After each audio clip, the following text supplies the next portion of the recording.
memperkenalkan, ya, artinya tidak membahas hukum dari masing-masing pasal, ya, tapi lebih ke arah pengertian, ya, atau makna dari hukum itu sendiri, ya. Menurut kalian, ya, apa sih hukum itu?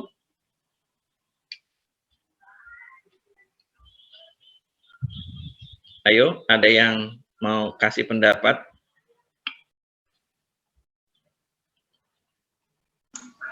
Interupsi, Pak. Ya.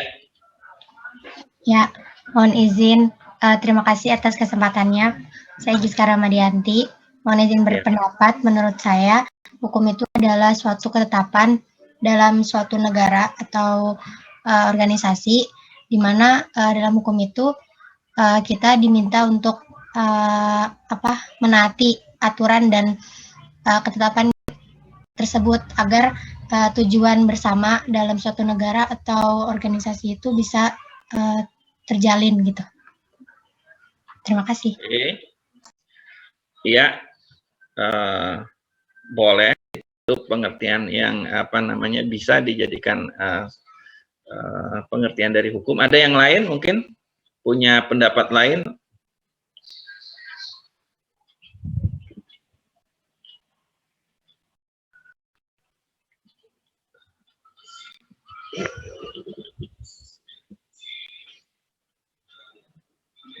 Oke, ya. Ya, perkenalkan nama saya Salsabila Putri Wijaya. Izin berpendapat, Pak. Kalau menurut saya, hukum itu adalah suatu acuan yang dijadikan pedoman dalam menegakkan keadilan, Pak. Gitu. Dalam menegakkan keadilan, pedoman, acuan, ya. Oke.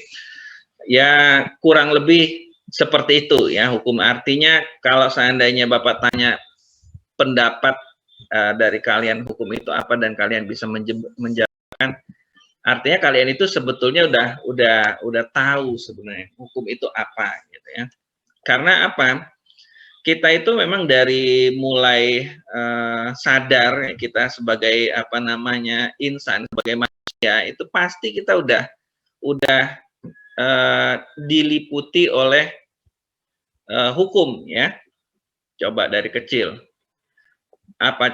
waktu kecil, oh jam sekian mesti bangun, kalau enggak disiram dan sebagainya, itu merupakan salah satu bentuk-bentuk hukum, ya, hukum yang tidak tertulis yang ada di rumah, ya. Maksudnya hukum itu enggak harus sesuatu yang terundang-undang di ini, ya. Jadi kalau pengertian hukum secara mendasar itu, hukum itu adalah akad, ya, akidah, ya, sesuatu yang mengikat, ya, mengikat kita semua. Jadi kita itu nggak bisa menghindar dari hukum. Ada nggak orang itu yang terbebas dari hukum? Nggak ada, ya. Selama dia menjadi atribut tertentu, selama dia menjadi manusia, warga negara Indonesia dan sebagainya, ya dia harus patuh dengan hukum yang berlaku di Indonesia, ya, undang-undang dan sebagainya, ya harus patuh, kan, gitu. Nggak ada yang bisa terbebas dari hukum itu sendiri. Ada nggak orang yang bisa terbebas dari hukum? Nggak ada. Yakin nggak ada? Yakin nggak ada? Ada, ya, ada. Kira-kira siapa yang terbebas dari ikatan peraturan atau akidah atau hukum?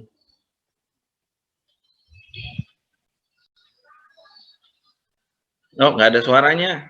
Dibuka. Di-unmute dulu sebelum berkomentar, berpendapat.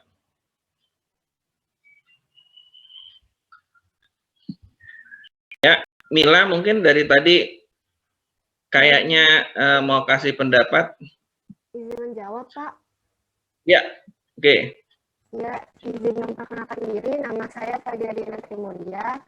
Mm-mm. Ya, hukum itu kan berlaku di suatu tempat ya Pak, suatu wilayah.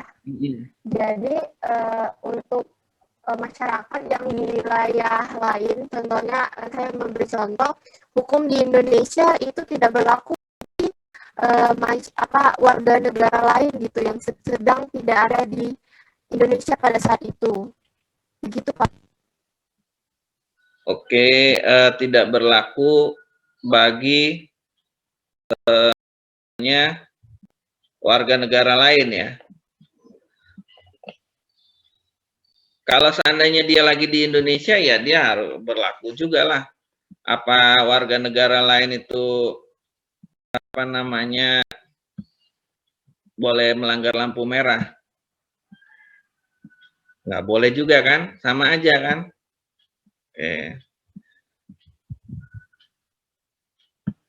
Ada ya yang berminat nggak terbebas dari hukum? Ada yang terbebas dari hukum. Mungkin kalau kalian sering mengikuti berita ya, orang gila ya, orang gila itu terbebas dari hukum ya. Jadi kalau kalian itu mau bebas-bebas aja ya silahkan gila ya, atau orang di bawah umur ya. Oke. Ada ya. Ini memang kaidahnya sudah ada ya. Jadi kalau kalian itu mau apa namanya melakukan apapun tanpa ada larangan dan sebagainya, silahkan hilangkan kewarasan ya. Itu hukum ya. Ini pengertian hukum banyak sekali menurut apa namanya para ahli ya, yang sudah berkecimpung dan merumuskan apa sih hukum itu sebetulnya. Sebetulnya hukum itu udah turun lama ya dari semenjak manusia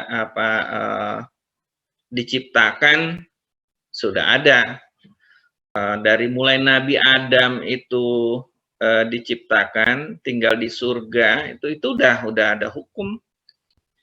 Tidak boleh mendekati pohon dikatakan oleh iblis itu pohon keabadian lah apalah itu ya. Atau pohon kuldi itu keabadian misalnya. Itu kan udah bentuk hukum itu tidak boleh. Nah, ini kenapa sih perlunya hukum ya? Karena kita seperti pertemuan kita minggu lalu ya, kita bicara tentang etik ya. Mencuri itu merugikan saya enggak? Kan secara kita individual ya, mencuri itu kan enggak merugikan saya. Harta saya bertambah, harta orang yang berkurang kan tanpa usaha kan. Ruginya apa buat saya? Nggak ngantri dalam keperluan tertentu yang semuanya butuh dan layanannya sedikit. Ruginya buat saya apa? Nyerobot antrian. Buat saya nggak ada ruginya. Orang mungkin rugi, tapi buat saya nggak ada ruginya. Tentu di sini dibutuhkan etik dan hukum ya untuk mengatur perilaku manusia ya. Karena manusia itu makhluk sosial ya, karena kenapa dia makhluk sosial? Manusia itu mau nggak mau terpaksa menjadi makhluk sosial. Kenapa begitu? Karena manusia itu bisa nggak hidup sendiri? Enggak, Pak. Enggak bisa. Tapi ada yang merasa bisa hidup sendiri. Makanya dia rasa sosialnya kurang, lebih egois, individualis dan sebagainya itu karena merasa bisa hidup sendiri gitu kan. Pernah nggak ketemu orang kayak gitu? Pernah, ada aja yang kayak gitu kan. Tapi secara takdir manusia itu memang diciptakan mau nggak mau, suka nggak suka menjadi makhluk sosial karena manusia akan bergantung dengan manusia yang lainnya. Minimal pada saat dia lahir Dia nggak bisa sampai dia dewasa itu dia nggak bisa tidak bergantung kepada orang lain. Minimal sama orang tuanya, keluarganya kan. Ada nggak bayi ceprut lahir langsung dia mandi sendiri, nyuci, gosok gigi, makan, terus ke hutan nyari pisang sendiri, minum susu nyari sapi sendiri, nggak ada kan? Disitulah karena manusia butuh ya, dan pernah ada orang yang meninggal nyiapin kuburannya sendiri, terus ngubur dirinya sendiri, nggak ada kan? Memang manusia itu diciptakan menjadi makhluk sosial karena memang tidak bisa memenuhi kebutuhannya sendiri. Nah, oleh karena itu manusia akan berinteraksi antara satu dengan yang lainnya. Nah, di saat interaksi, sifat dasar manusia itu adalah menguntungkan diri sendiri, mengutamakan diri sendiri, menyayangi diri sendiri, ya. Kalau ngelihat foto, kalian yang pertama kali yang dilihat foto gambar siapa? Kalau misalnya foto sekelas rame-rame. Foto diri sendiri yang dilihat, dicari duluan, nggak foto orang lain nih. Mana ya muka saya? Nah, baru yang lain, ekspresi yang lain dan sebagainya. Nah, memang karena kecenderungan ke arah situ, maka perlu diatur karena kita akan berinteraksi ya. Sifat dasarnya itu egois ya, mementingkan diri sendiri, tetapi dipaksa untuk membutuhkan orang lain. Nah, ini kan sebetulnya sesuatu hal yang kontra ya. Ketika tidak ada aturan yang mengatur ini, maka akan terjadi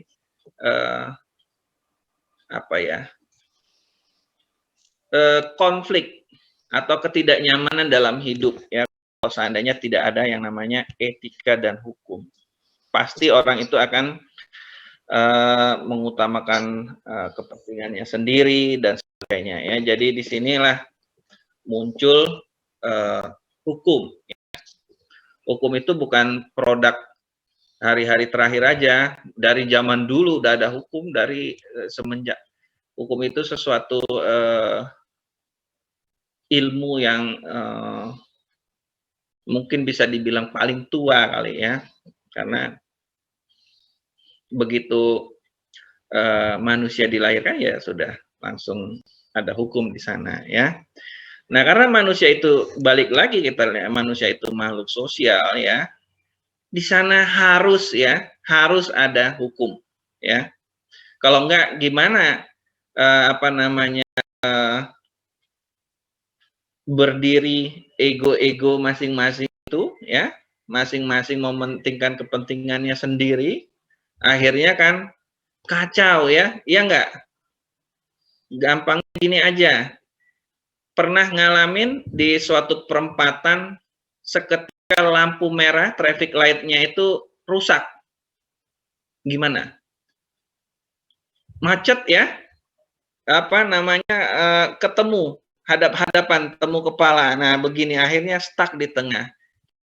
Seperti itulah ketika manusia itu tidak ada hukum dan etika ketika hidup ya di dunia ini ya. Jadi masing-masing itu mau duluan, ya enggak? Apa kamu rela gitu ya? Biar yang lain dulu lah, saya ntar malam aja jalannya gitu. Enggak kan? Pada mau duluan semua kan? Apalagi yang satu mau ujian, yang satu mau ngambil gaji, yang satu mau nganter ke rumah sakit, yang satu udah kebelet buang air kecil dan sebagainya. Wah, semuanya merasa saya harus diutamakan dan sebagainya. Oke, disinilah kita posisi hukum itu sendiri sebagai posisi pengatur ya, posisi penengah. Ya. Atau di sini didefinisikan hukum itu aturan-aturan perilaku yang dapat diberlakukan atau diterapkan untuk mengatur hubungan-hubungan antar manusia dan manusia dan antar manusia dan antar manusia dengan masyarakat atau individu ke individu individu ke kelompok atau sebaliknya ya. Jadi di sini berupa aturan ya. Oke, ada lagi definisi. Di sini kita banyak bahas definisi ya, karena apa namanya hari ini kita bahas tentang pengertian hukum ya. Menurut John Austin itu hukum seperangkat perintah ya dari pihak penguasa ya, yang berkuasa kepada warganya atau masyarakatnya ya. Nah ini dan perintah itu datang dari otoritas yang ini yang tertinggi ya, artinya ada katakanlah ada aturan undang-undang yang keluar dari otoritas yang diakui ya atau legitimate kira-kira. Otoritas itu datang dari mana ya? Otoritas itu bisa didapat dari legitimasi atau pengukuhan dari warga ya, masyarakat. Misalnya setiap 5 tahun sekali kita memilih para pemimpin ya di negeri ini, misalnya kita pilih kepala daerah, perwakilan rakyat ya, DPR dan sebagainya, presiden dan sebagainya. Ini merupakan salah satu legitimasi otoritas ya dari sini ya. Atau otoritas itu juga bisa didapat dari secara kekerasan ya, misalnya kita nyembuh ke suatu wilayah, kita menjadi penguasa di situ, yang warga di situ mau nggak mau harus nurut, gitu. Kalau nggak kita apa namanya intimidasi ya dan sebagainya, itu juga cara-cara untuk mendapatkan otoritas ya. Otoritas itu kekuasaan ya. Menurut Hans Kelsen ya, hukum adalah suatu perintah memaksa ya terhadap perilaku manusia ya,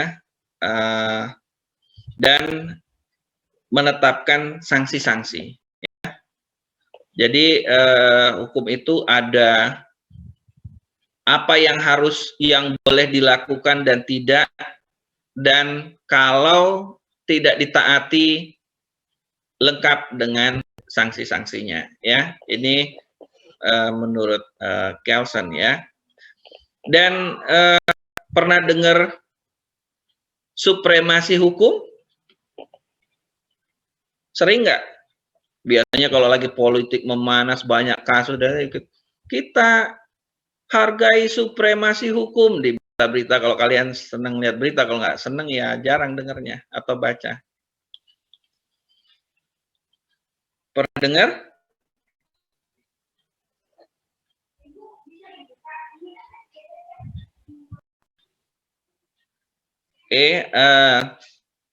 Jadi hukum itu, hukumlah yang harus menjadi panglimanya dan sebagainya. Memang hukum itu harus betul-betul independen ya, harus dipisahkan dari unsur-unsur lain ya. Jadi tidak bisa yang namanya hukum itu dicampur adukan dengan apa namanya moral ya, politis, ekonomi, sosiologi dan sebagainya. Oh kan nggak enak, ini kan orang tua dan sebagainya, dia tokoh masyarakat. Hukum itu harus terbebas dari itu. Nah disinilah yang betul-betul membedakan antara etik dan hukum ya. Hukum ada hal yang memang berkata benar salah ya, yang harus terlepas dari segala sesuatu pengaruh-pengaruh yang lain. Kalau etik kita bisa apa namanya ada hal-hal yang baik dan buruk ya. Kadang-kadang ada hal-hal yang terasa baik tapi belum tentu benar. Tapi kalau hukum, kita bicara hukum, itu tidak ada masalah. Oh, kalau kita tetap kita hukum ini nanti ada kerugian, dia kan direktur BUMN nanti nggak bisa. Hukum itu harus terlepas dari unsur-unsur lain ya. Jadi betul-betul independen dan apa namanya harus ditegakkan tanpa memandang ada aspek-aspek yang lain, ya. Ini menurut Hans Kelsen, ya, tentu menurut versi yang lain berbeda, tapi Bapak setuju dengan pendapat Hans Kelsen ini. Memang hukum harusnya menjadi panglima, ya, dalam penegakan hukum itu sendiri, ya. Kadang-kadang kita banyak dipertontonkan dengan apa ya, hal yang unsur-unsur lain atau anasir non hukum yang ikut mempengaruhi penegakan hukum itu sendiri atau ya penegakan. Oke, ada lagi definisi hukum suatu aturan atau cara bertingkah laku yang ditentukan atau diakui secara formal, ya, sebagai sesuatu yang mengikat. Nah, lagi-lagi melalui pengendalian otoritas tertinggi dan adanya sanksi apabila melanggar, ya. Ini hukum, ya, pengertiannya lah, ya. Jadi betul dari atas, dari pertama sampai sekarang sampai yang ini definisi itu ada hal yang sama, ya, aturan, cara bertingkah laku, ya, menentukan dan legitimate, ya, diakui secara formal, artinya terlembaga di sini atau terundangkan, ya. Jadi bukan cuma ini begitu, ya, menurut saya ini nggak bisa dikatakan sebagai hukum, ya, tapi hukum itu harus dilembagakan, ya, dan ada otoritas, ya, kekuasaan yang mengendalikannya, yang melaksanakan penegakan hukum itu sendiri. Artinya jangan-jangan kita nggak taat hukum, jangan-jangan kalau nggak ada aparat penegak hukum, misalnya polisi nggak ada, gitu, dan sebagainya, jangan-jangan kita nggak taat hukum. Nah, jadi harus ada pengendali, atau kalau dengan contoh konkretnya ada aparat-aparat penegak hukumnya, ya, apa namanya, pelaksana,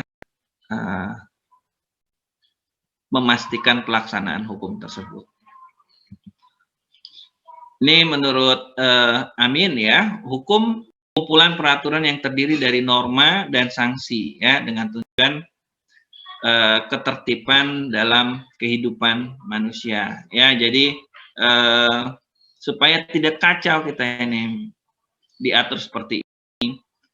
Kalau mau punya rumah harus bertransaksi begini dan sebagainya, diukur ke agraria, harus dipatok dan sebagainya. Ini supaya apa? Supaya nggak berkonflik dengan tetangga sebelah dan sebagainya.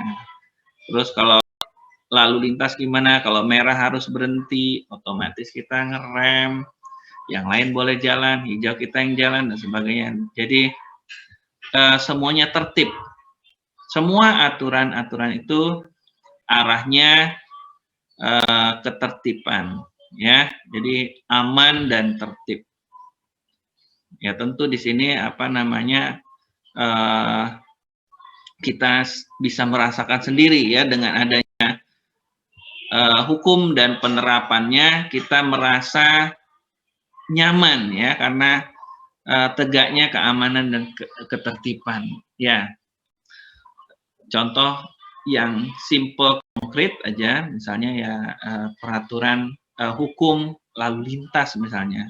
Kalau itu tidak ada, waduh, repotnya. Ada aja kita masih penegakannya belum baik, misalnya katakanlah ada, mohon maaf, ini misalnya ada orang yang parkir sembarangan, berhenti sembarangan dan sebagainya, itu kan bikin mengganggu kita yang mau lewat juga, ya, menghambatnya, sehingga malah jadi hilang ketertiban, bahkan mengganggu keamanan, bisa-bisa ada yang jengkel, bisa berantem dan sebagainya. Oke, ini menurut Simorangkir, ya, hukum peraturan yang bersifat memaksa, ya, memang tidak ada hukum yang tidak memaksa, ya. mau tidak mau, suka tidak suka ya harus patuh, ya itulah hukum, ya. Yang menentukan tingkah laku manusia dalam lingkungan masyarakat dan dibuat oleh badan resmi, artinya terlembaga di sini yang berwajib. Pelanggarnya ada sanksi, ya. Nah, jadi sebetulnya iramanya dari awal sampai bawah ini sepakat, ya, mengatur perilaku, ya, dan ada sanksi. Itulah hukum, ya. Nanti ada apa yang keluar dari otoritas dan sebagainya. Iya, memang. Karena memang hukum itu tidak dapat dilaksanakan secara baik apabila tidak ada otoritas, ya, tidak ada kekuasaan itu. Kekuasaan itu penting dalam penegakan hukum. Jadi apa namanya? Nah, disinilah sebetulnya kita juga apa namanya, penegakan hukum itu juga sangat bergantung dengan penguasa, ya, otoritas. Bohong itu siapapun yang berkuasa, penegakan hukum akan baik, ya enggak juga gitu, karena memang hukum itu perangkatnya dari otoritas, hukum itu perangkat dari penguasa. Jadi itu salah satu toolsnya, ya, untuk penguasa itu menciptakan kehidupan yang tertib, aman, damai, sejahtera, itu yang melalui perangkat hukum, ya. Tentunya apa namanya, otoritas atau penguasa ini juga menentukan arah penegakan hukum atau bahkan perumusan hukum, ya, dari mulai dirumuskan juga udah menentukan ya sampai penegakannya. Perumusannya bagus, penegakannya nggak bagus juga sia-sia. Contohnya misalnya kalian tahu ada undang-undang, ya, yang mengatur tentang masalah merokok. Tahu? Merokok itu ada aturan nasionalnya, ada aturan perdanya, ya, yang lokal, ya. Bahkan turunannya lagi biasanya sampai setiap unit kerja punya aturan turunannya, misalnya ada sanksinya. Tapi untuk di Indonesia, sulit nggak menemukan orang merokok di tempat umum? Tidak, Pak. Tidak, ya. Gampang sekali ya melihat apa orang merokok di tempat umum. Padahal aturannya itu ada, perangkat hukumnya ada, penegakan hukumnya yang tidak berjalan, ya. Jadi ini di mana? Ya, ini ada di otoritas, ya, ada di kekuasaan, ya, penguasanya, ya. Penguasanya mau kalau kita bicara bahasa trendingnya sekarang itu political will-nya gitu. Kira-kira arah penguasa itu keinginannya kemana, ya. Kalau seandainya penguasanya mau menegakkan masalah ini, dia tinggal gimana pelaksanaannya, ya kan? Itu contoh apa namanya, salah satu contoh case yang ringan, ya, penegakan hukum, ya. Mungkin kalau kalian bisa melihat lebih jauh lagi hal-hal yang lain, sebetulnya banyak sekali, ya, yang apa namanya, aturannya ada tapi pelaksanaan atau penegakannya kurang baik, ya. Ini ada, ini nggak banyak sih, cuma bukan hanya aturan tentang atau hukum tentang merokok saja di tempat umum, tapi banyak hal juga bisa kita temukan, ya. Oke, berikut hukum, ya, hukum-hukum Islam, ya. Ini juga ada, ya, kita ambil, ya. Hukum Islam itu seluruh aturan yang bersumber pada wahyu, ya, atau apa namanya, kalimat yang maha kuasa, ya, kalamullah, ya, yang bersumber pada Al-Quran dan sunnah, ya, hadis atau segala sesuatu yang diucapkan, dilakukan dan dibenarkan oleh Nabi Muhammad SAW. Ya. Hukum Islam selain bersumber pada Al-Quran dan Hadis, ada juga ikhtiar atau ijtihad, ya, atau melalui ijtihad para ulama, ya, tentunya yang sangat memahami tentang hukum Islam, ya, atau dikiaskan, diumpamakan dan sebagainya. Ini hukum Islam, ya. Oke. Karena sebetulnya untuk hukum di negara kita ada beberapa yang selaras sebetulnya dengan hukum Islam, ya. Ini sama isinya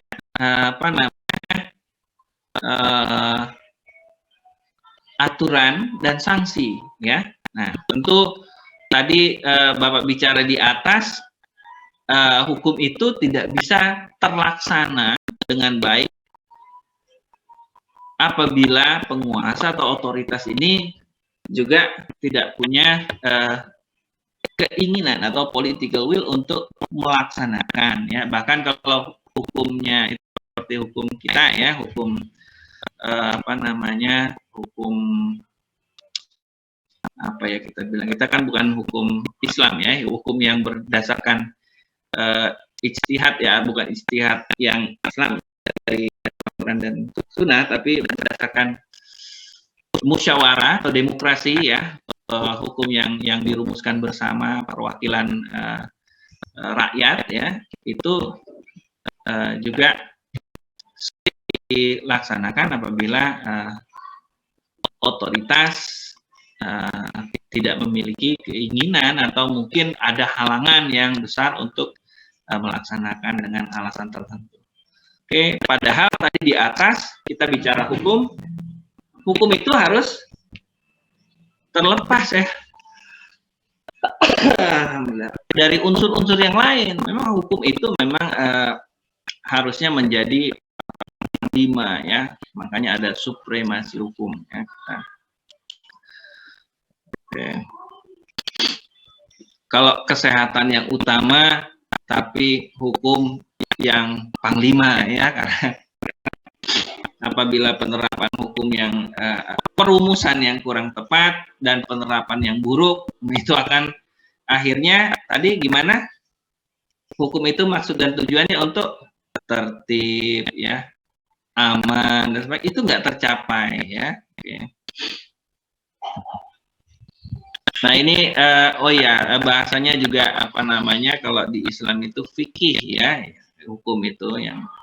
Nah, ini fikih itu hukum yang berhubungan dengan perbuatan, pekerjaan orang yang sudah kena ini, ya, kewajiban yang mukallaf itu sudah akil balik, ya. Tentunya di sini itu tidak terkena sama dengan hukum di Indonesia juga tidak, hukum itu tidak terkena, ya, hukum fikih juga, hukum Islam juga tidak terkena pada orang yang gila, terus juga orang masih anak-anak atau belum akil balik, ya. Ada juga kias dan sebagainya. Oke. Nah, di sini bisa kita simpulkan, ya, hukum itu seperangkat kaidah atau ukuran yang tersusun dalam satu sistem yang menentukan apa yang boleh dan apa yang tidak boleh dilakukan oleh manusia, ya, sebagai warga negara atau warga masyarakat dalam kehidupan. Tentunya sama, ya, dari atas. Sebetulnya isi hukum adalah perintah, larangan, dan sanksi. Itu kalian diwajibkan melakukan ini, tidak boleh melakukan ini, ya kan? Misalnya hukum itu apa? Aturan membayar pajak, itu perintah, kan? Kalian harus bayar pajak nggak? Ada yang punya mobil, motor? Punya, kan? Diperintahkan bayar pajak nggak? bayar ada sanksinya nggak? Kalau terlambat aja denda ya, apalagi nggak bayar ya. Nah, oke, jadi hukum itu bahasa simpelnya ya perintah, larangan, berikut sanksi apabila tidak mematuhi perintah dan larangan ya. Tentunya kalau yang hukum di sini ya itu yang bersumber baik dari masyarakat sendiri maupun sumber lain ya. Artinya pernah dengar ya apa namanya hukum-hukum yang berdasarkan adat istiadat ya, itu juga bersumber dari sumber yang lain ya, yang diambil menjadi peraturan ya oleh terlembaga ya atau otoritas yang ada di suatu masyarakat ya. Dan apa namanya berlaku ya, artinya semua warga ya, semua masyarakat itu harus melaksanakan aturan tersebut, dan apabila tidak patuh atau tidak melakukan tidak mengikuti peraturan yang ditetapkan atau hukum yang telah ditetapkan, tentu bagi si pelanggar akan mendapatkan sanksi ya. Oke, tentu di sini nanti kalau kalian ya misalnya jadi BMK, jadi pengurus HMJ atau apapun yang dilakukan, atau mungkin arisan RT, Karang Taruna dan sebagainya ya, misalnya tentu akan merumuskan hukum ya atau peraturan yang berlaku di organisasi yang kalian buat ya, atau kalian menjadi anggota di sana ya. Nah, aturan sendiri memiliki hierarki ya. Jadi peraturan itu ya atau peraturan itu salah satu hukum ya. Itu punya peraturannya. Ada semacam apa namanya aturan ketentuannya ya. Ada azas-azas yang berlaku di undang-undangan ya, yaitu azas superioritas ya, lex superior derogat legi inferiori. Artinya peraturan yang lebih rendah atau peraturan di bawahnya itu tidak boleh bertentangan dengan aturan yang lebih tinggi. Misalnya ya, kalian jadi pengurus Karang Taruna di RT. Artinya Karang Taruna itu organisasi di bawah organisasi RT ya, rukun tetangga ya. RT itu punya peraturan ya. Nah, kalian sebagai Karang Taruna dalam menyusun peraturan tidak boleh bertentangan dengan peraturan atau hukum yang sudah dirumuskan di lembaga RT ya. Nah, ini hierarkinya ya. Artinya kalau seandainya katakanlah undang-undang di Indonesia tidak boleh bertentangan dengan UUD 45. Tidak boleh peraturan menteri tidak boleh bertentangan dengan UUD 45 atau undang-undang atau Perpres atau peraturan pemerintah ya. Nah, ini hierarki perundang-undangan ya. Jadi tidak boleh aturan itu bertentangan yang lebih di atasnya ya.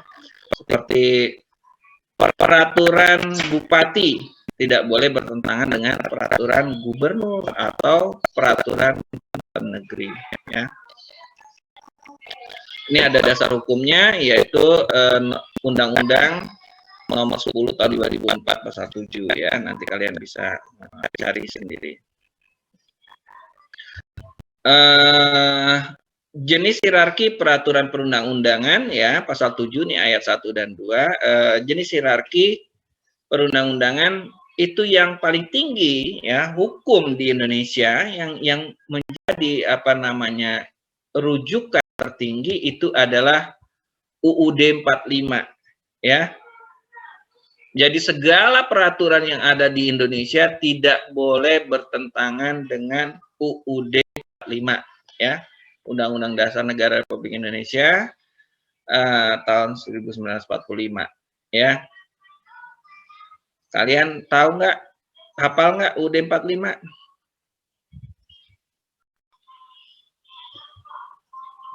Nggak apa ya, nggak apa-apa. Ada bukunya ya. Makanya UUD 45 ini kadang-kadang dijadikan di segala peraturan dijadikan dasar hukum ya. Karena memang induknya segala hukum yang ada di Indonesia adalah UUD 45 ya. Peraturan itu harus menginduk ke sana. Lalu di bawah undang-undang itu undang-undang ya atau perpu ya, peraturan pemerintah pengganti undang-undang ya. Lalu ada PP ya, peraturan pemerintah, di bawahnya ada peraturan presiden, Perpres, peraturan menteri ya, Permen, ada juga sebetulnya ada lagi di bawah peraturan menteri ini ada keputusan menteri ya, Kepmen ya. Terus juga ada peraturan daerah, Perda, provinsi, kabupaten, kota, desa ya. Di sini hierarkinya seperti itu kalau untuk di Indonesia. Tentu di sini peraturan menteri nanti di ke bawahnya ya, misalnya katakanlah Kementerian Kesehatan dia punya Badan PPSDM, ada Poltekkes Jakarta 3 ya, tentunya di sini berjenjang ya, tidak bisa peraturan di Poltekkes Jakarta 3 itu bertentangan dengan yang ada di Badan PPSDM, Kementerian Kesehatan dan undang-undang bahkan dan Undang-Undang Dasar 45. Ini apa namanya kaidah ya, asas perumusan peraturan atau hukum ya. Oke.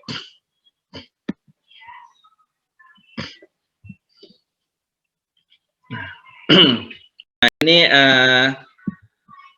tujuan ya, kita udah bicara tujuannya dari awal sebetulnya ya, tapi ada teori-teori yang merumuskan tujuan hukum itu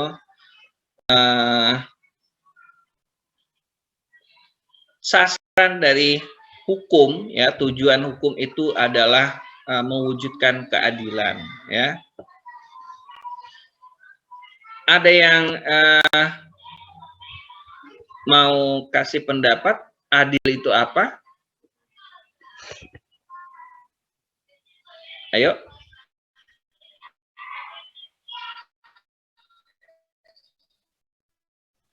Izin menjawab, Pak.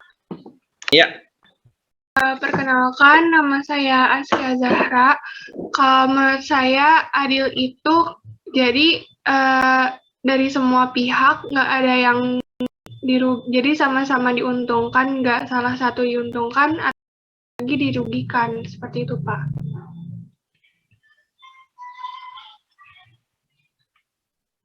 Oke.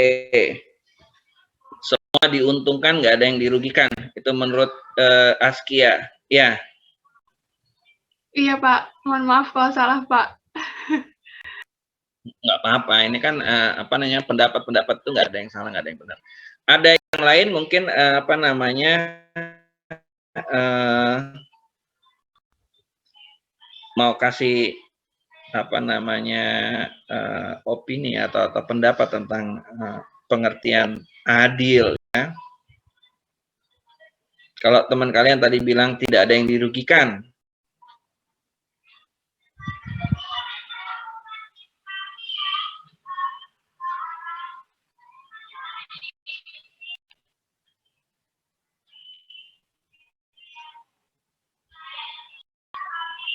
Izin berpendapat, Pak.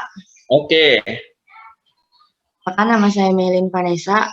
Kalau menurut saya adil itu porsi dan kebutuhannya masing-masing gitu, Pak. Jadi nggak yang satu kekurangan, yang satu kelebihan, tapi bukan berarti sama-sama nih, misalnya saya sama Askia misalnya ukuran bajunya M, saya L, tapi biar sama rata, kita punya bahan 10 meter, 55, tapi sesuai porsinya gitu Pak, kalau menurut saya. Makasih. Sesuai porsinya. Jadi apa namanya, kalau katakanlah orang tua ngasih uang jajan sama kamu sama adik kamu lain-lain, itu tetap aja bilang adil ya. Kamu dikasih banyakan, yang adik kamu yang masih SD lebih sedikit, itu adil. Iya kan, sesuai kebutuhan masing-masing gitu Pak. Terima kasih. Iya. Ya. Ada yang lain mungkin satu pendapat lagi, kira-kira apa namanya adil itu?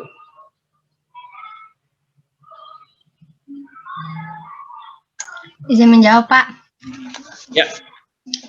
Ya, perkenalkan nama saya Giska Ramadianti. Izin berpendapat, kalau menurut saya adil itu, kalau kembali lagi kepada pembahasan hukum ini, ketika seseorang yang membuat peraturan kepada anggotanya atau kepada orang lain, maka adil itu di mana ketika seseorang yang membuat peraturan itu berbuat kesalahan dan melanggar dari peraturan yang ia buat, maka dia juga harus dihukum gitu. Maka maksudnya adil ini tuh baik yang pembuat hukum itu sendiri sama yang pelaksana hukum itu harus kena hukum yang ada gitu. Jadi misalnya yang pembuat hukum itu karena dia pembuatnya jadi nggak dihakimi gitu. Nah itu tidak adil kalau kayak gitu, Pak. Kalau menurut saya. Baik. Oke. Pendapat kalian bertiga ya, Bapak anggap sebagai representasi dari kalian sekelas ya. Ya kurang lebih memang adil itu seperti itu ya. Siapapun yang melanggar ya harus kena sanksi yang sama. Tadi kalau ada tidak ada yang dirugikan, yang pertama ya tadi bilang sama-sama untung, tidak ada yang dirugikan. Terus yang kedua tadi sesuai dengan proporsinya ya, artinya kebetulan saya lebih besar ya dapat bahannya lebih banyak, yang lebih kecil dapatnya lebih sedikit gitu ya, sesuai dengan proporsinya. Dan yang terakhir tadi rata ya, sama ya, pemberlakuan yang sama ya, jangan mentang-mentang misalnya yang melanggar ini aparat hukum terus nggak kena gitu, giliran terus masyarakat yang lain yang biasa itu kena sanksi berat gitu ya. Oke.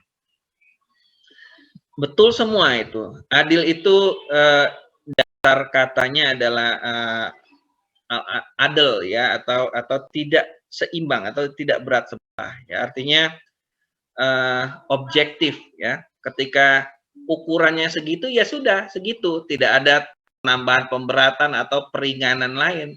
Artinya tidak berat sebelah, tidak timbang ya dan sebagainya. Betul tadi dalam pengertiannya tadi tidak ada keberpihakan ya,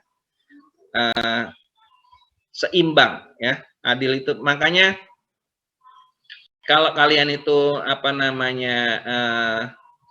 lihat kalau kesehatan apa yang kalian lihat? Gelas dililit ular ya, biasanya kalau ke apotek gitu kadang-kadang lambang. Tapi kalau lembaga peradilan apa yang dilihat? Timbangan ya. Timbangan yang kalau kita lihat neracanya nggak miring sebelah ya, timbangan yang sama. Itulah yang dinamakan adil ya. Objektif, tidak berat sebelah ya. Artinya kalau melanggar satu hal tertentu ya sudah dilepaskan unsur-unsur yang lain, anasir-anasir yang lain, itulah adil ya. Oke, menurut etis ya, hukum itu untuk mewujudkan keadilan ya. Menurut stabilitas, dia menjamin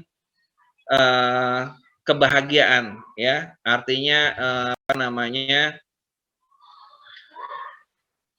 rata-rata orang itu tidak terganggu hidupnya atau bahagia, tentram, ya. Ini tujuan hukum, ya, juga. Kira-kira kalian itu sekarang merasa tentram nggak hidup? Bahagia nggak?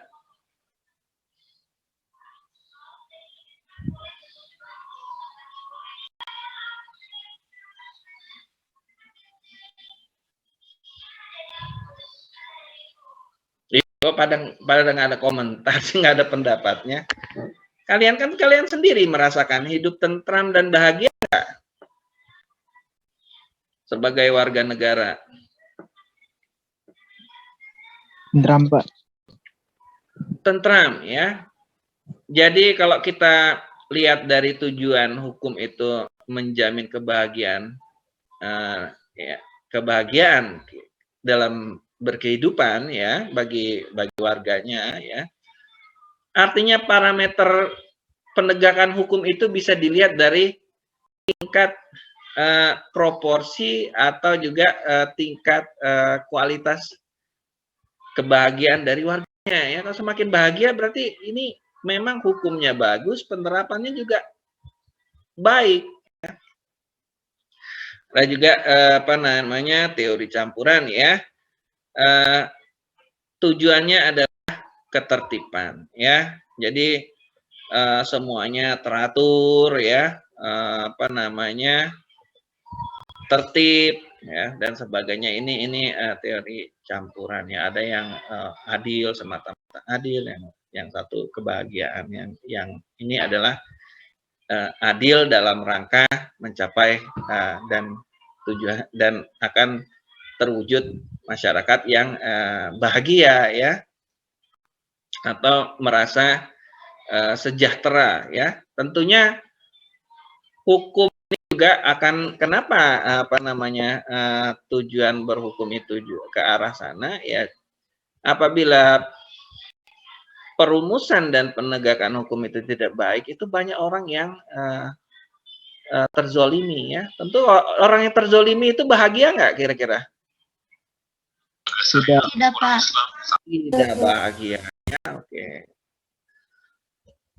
Nah, ini tujuan hukum, ya.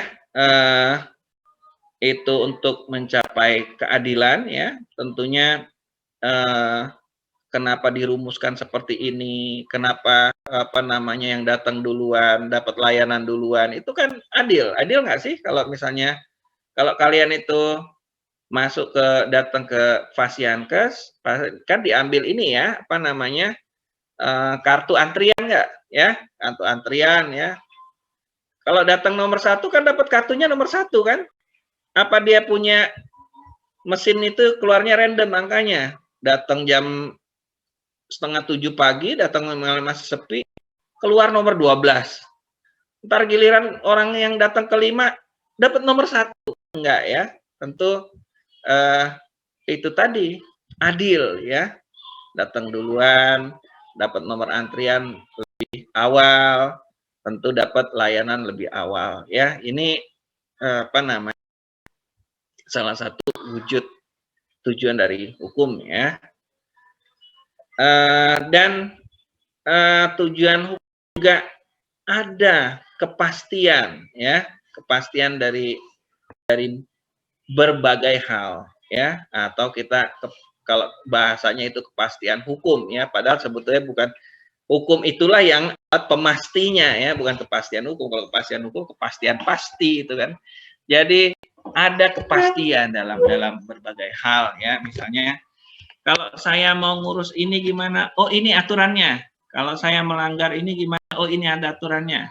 Ini kebetulan saya kemarin ada halangan, terlambat bayar pajak motor ini. Oh, ini silakan bayar ini. Ini ada.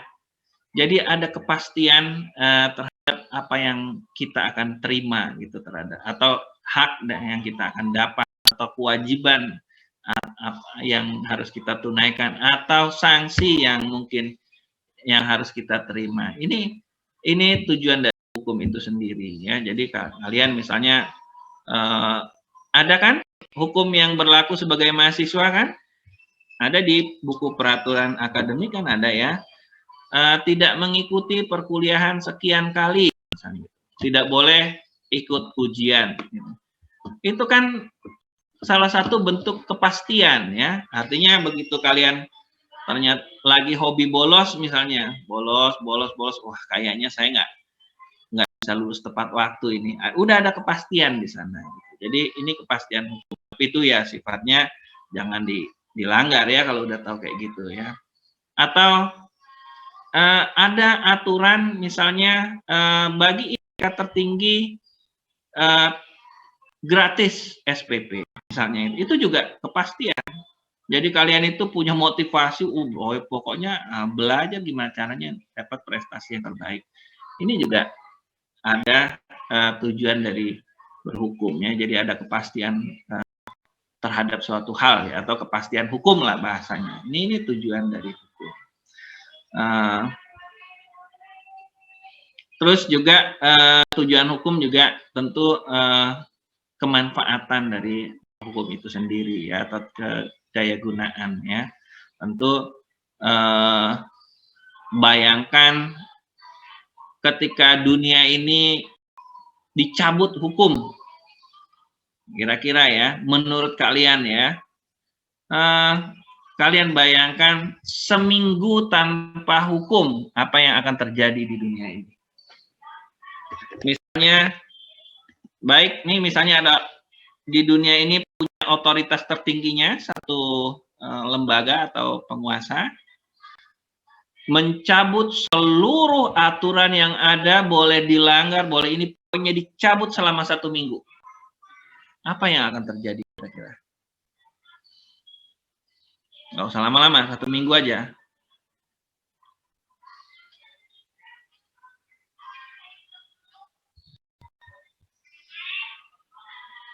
Izin, Mbak.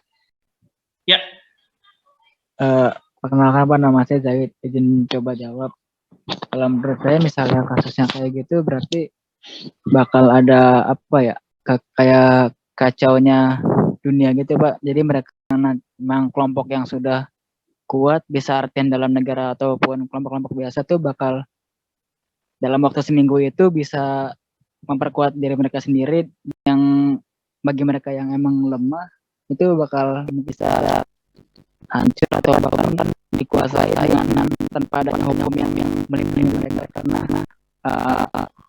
saking kuatnya dari kelompok-kelompok yang kuat itu bisa dengan bebas melakukan sesuka mereka karena ada hukum. Baik, itu kira-kira akan terjadi kekacauan kira-kira gitu ya.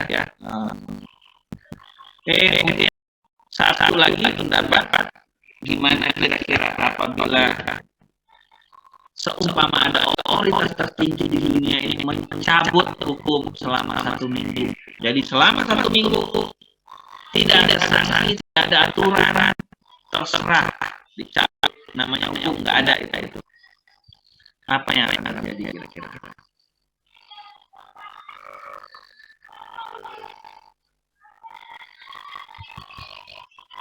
Itu Pak, saya kembali ya, jika memang tidak kurang waktu 1 minggu aja itu bakal coba dan kemungkinan akan terjadi hukum rimba, Pak, di mana orang terkuat bisa kayak saya orang-orang yang di bawahnya yang lemah itu Pak, dari saya ya. Terima kasih Pak. Baik. Jadi terjadi kekacauan ya. Nah, ya ini bisa dipastikan ya seperti itu ya. Jadi ketika katakanlah ya, ini betul-betul ini ya, hukum itu betul-betul dicabut betul ya. Artinya bukan hanya hukum negaranya ini, semua hukum yang mengikat kepada manusia ini dicabut misalnya selama 1 minggu ya, termasuk juga misalnya ada dari hukum tentang agama tertentu yang mengikat itu dibebaskan dulu, pokoknya 1 minggu bebas, nggak ada itu. Ya pastilah orang itu yang pengen sesuatu dia akan laksanakan, yang tadinya terhalang mau ngerampok, takutlah nanti ada ke polisi, ini dia ngerampok aja, ya kan? Terus ada yang mau membunuh aja, nyesel sama orang, yang memperkosa silakan aja, karena nggak ada hukumnya, nggak ada sesuatu yang mengikat membatasi perilaku. Ya, pastinya akan kacau ya. Nggak usah 1 minggu sebetulnya. Coba cabut aja 1 jam aja ya. Dalam 1 jam boleh bebas. Waduh, hukum dicabut selama itu aja udah bisa hancur mungkin dunia ya. Nggak usah sampai 1 minggu. Baik, karena namanya hukum itu sendiri tujuannya tadi pengertiannya untuk menciptakan ketertiban, keadilan, kebahagiaan, ya, kemanfaatan, ya. Tentunya apa sih? Nanti akhirnya adalah kesejahteraan, ya, kesejahteraan, dan memang tujuan dari hidup ini sendiri itu akan tercapai. Kalau tujuan hidup itu sebetulnya manusia itu kan sebetulnya tujuannya adalah memakmurkan bumi, ya, dan itu dalam rangka beribadah kepada sang pencipta. Baik, ini habis kayaknya ini. Sedikit pengantar tentang hukum, ya, maksudnya pengertian dari hukum itu sendiri. Kita belum masuk ke substansi peraturan undang-undangan tentang yang tentang kita berpraktek, ya, kita melakukan pekerjaan kita sebagai fisioterapis. Nah, tentunya nanti ya ketika ada lulus, ya, harus memahami, ya, berbagai peraturan yang mengatur fisioterapi, ya, dalam praktek-prakteknya atau berinteraksi dengan pasien lain atau sesama. Dan begitu juga harus memahami juga etika, ya, etika yang berlaku. Baik, selesai, ya,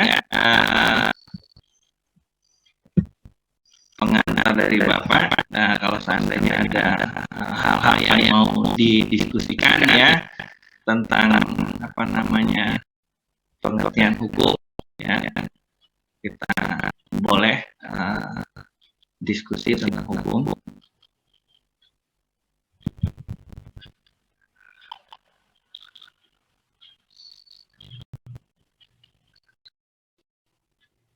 Oh, baik, kalau nggak ada, kita cukupkan, ya. Terima kasih atas perhatiannya. Bapak ada sedikit tugas, ya, sebetulnya untuk kalian, ya. Bapak lupa, sampai lupa memberikan tugas untuk kalian. Jadi ada yang namanya etika atau etika profesi itu. Setiap profesi itu mempunyai kode etik, ya. Jadi tolong kalian itu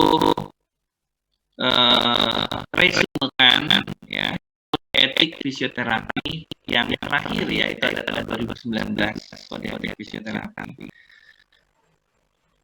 Mudah itu dicari kalau ada kode etik fisioterapi. Dan sebetulnya tugas minggu lalu, ya, diresumekan kalian ini kode etiknya, di bawahnya tolong berikan pandangan-pandangan kalian itu apa sih isinya, gitu, ya. Nggak usah kalian pusingin gimana ya segala macam, nggak apa-apa, kalian baca aja. Ini menurut saya ini kalian ini kan Bapak nggak terlalu tipe yang mesti tersusun tertata ini itu, yang penting kontennya. Pokoknya kalian bebas mengutarakan etika yang kode etik fisioterapi 2019 itu apa sih yang diatur, ya. Dan untuk hari ini apa saja produk hukum atau peraturan-peraturan yang mengatur tentang fisioterapi, ya kalian cari ya. Oke, dan masing-masing itu kalian temukan ya. Yang ini mengatur tentang misalnya ada 5 ya, apa namanya, silakan kalian sumberkan masing-masing ya. Misalnya ada 4 ya. Usah dengan kalimat yang kalian mencatat referensi itu tidak. Nih Bapak ini mau itu setelah kalian baca aturan itu ya. Pemahaman kalian apa tentang aturan itu? Itulah yang dituliskan ya. Jadi nggak kalau kalian nyantut lagi nyari di Google ini, aduh nggak usah kayak gitu, jangan ya. Jadi maksud apa namanya, cari produk hukum ya tentang fisioterapi ya. Pasti kalian tahu lah yang terkait loh, jangan nanti kalau nggak ada judulnya fisioterapi nggak diambil. Jadi yang diambil ada Permenkes tentang standar pelayanan, cuma 2 nanti misalnya, nggak ada. Misalnya kita bagian dari nakes berarti undang-undang nakes, kita sebagai nakes berarti undang-undang kesehatan misalnya gitu. Terus ada peraturan tentang standar kompetensi fisioterapi, itu bukan peraturan Menteri Kesehatan, Menteri Tenaga Kerja, itu juga produk aturan yang mengatur kita ya. Baik, ada yang mau ditanyakan seputar tugas?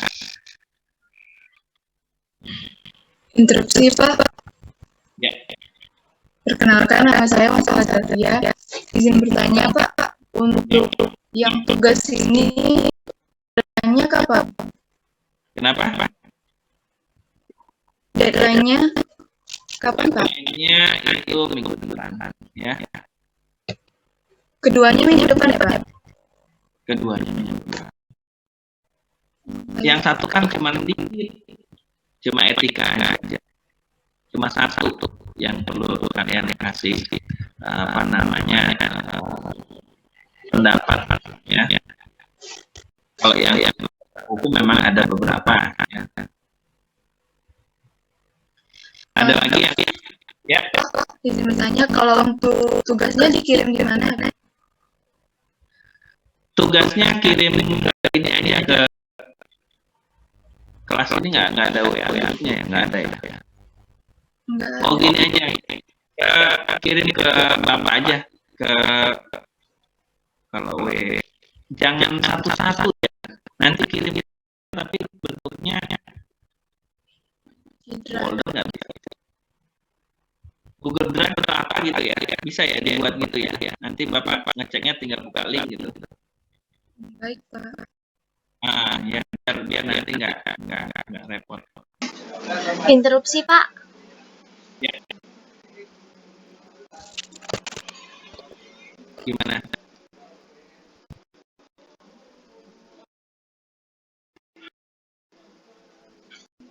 Siapa tadi itu? Nazra ya?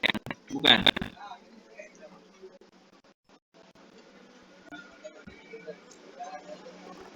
Tadi ada siapa yang mau? Interupsi Pak, saya Pak. Ya, gimana? Izin bertanya ya Pak, untuk tugasnya dikerjainnya dalam bentuk apa ya Pak?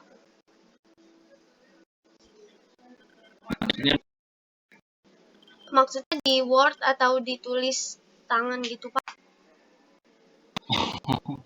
Ya di Word atau gimana, ditulis tangan terus gimana kamu ngumpulin ke ininya, kopinya di foto gitu.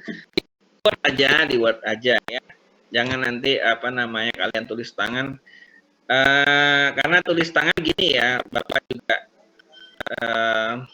punya pengalaman, Bapak sendiri punya tulisan yang kurang bagus, teman-teman juga kadang-kadang agak kesulitan bacanya.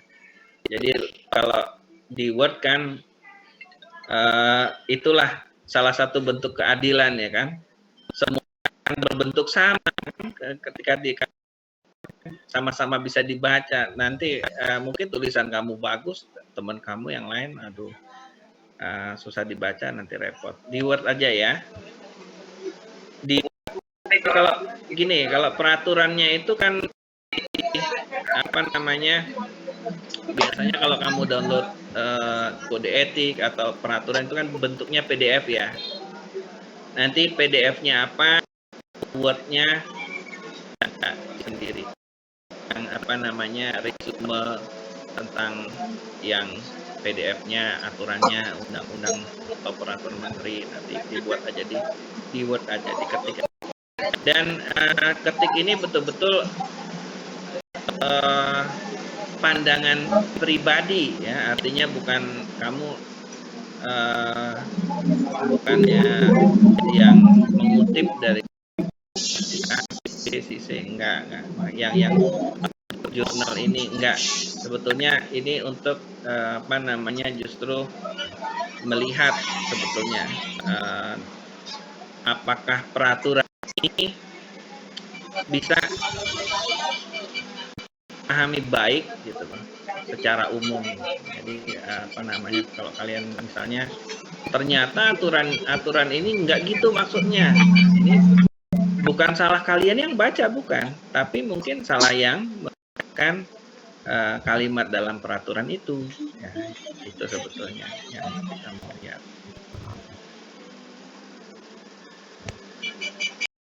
Jangan ini ya, jangan apa mengutip. Oke, ada lagi? Baik, terima kasih ya Pak. Baik. Ada tutup aja ya. Sekian, terima kasih atas perhatiannya. Mudah-mudahan. Interupsi Pak. Oh, ada lagi. Maaf Pak, apa boleh saya meminta PPT yang tadi sekalian sama yang minggu kemarin dan RPS? Boleh. Ini kamu siapnya ya? Iya Pak. Yang WA. Ini kamu? Iya Pak, betul. Oh ya, Bapak kirim ke kamu aja ya. Nanti kamu share ke teman-teman ya. Iya Pak, baik. Sekalian ya Pak, mau SS buat absen.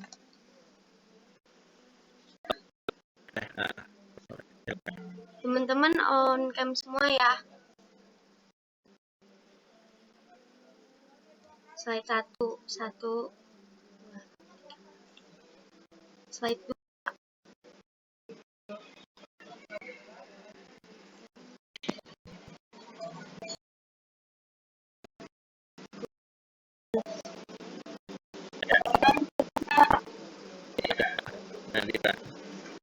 Izin bertanya soal pembimbing akademik buat nanti sama Bapak boleh Pak? Boleh, ini aja sekalian ya, maksudnya jangan ada berapa orang nanti? Buat yang bisa offline, jadi kan rencananya dengan Bapak buat bimbingan. Jangan besok. Besok itu kan tanggal merah ya? Iya Pak. Jangan besok ya? Bisa. Kalau Pak. Kalian itu ada nggak? Target akhirnya itu kapan tuh terakhir? Tanggal 12 Pak. 12? Ya besok. 12 hari Sabtu Pak. Hah? Hari ini 11. Iya besok. Maaf besok. Iya. 12 besok. Hari ini berarti lewat Zoom ya Pak? lewat Zoom deh. Bisa gimana? Apa namanya, kalian nggak bisa hadir kan? Nanti aja lewat Zoom ya, siang. Baik Pak. Terima kasih Pak. Oke. Ada lagi yang lain? Kalau nggak Bapak mau tutup.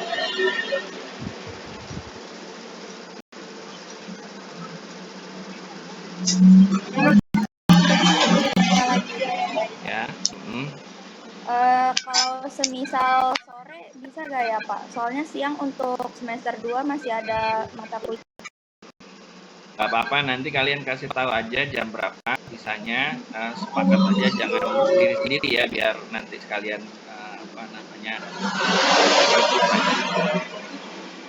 baik Pak, boleh. terima kasih Pak. Oke, nggak ada lagi yang lain. Kalau kita tutup aja ya pertemuan kali ini. Mudah-mudahan bermanfaat ya untuk kalian ya, bekal kalian nanti kerja, profesi, menjalani hidup. Kurang lebihnya Bapak minta maaf apabila ada hal-hal yang kurang berkenan. Wabillahi taufiq wal hidayah. Assalamualaikum warahmatullahi wabarakatuh. Sampai ketemu lagi di lain kesempatan. Oke, Mbak keluar ya. Terima kasih Pak. Terima kasih Pak. Terima kasih Pak. Terima kasih Bapak. Terima kasih Pak.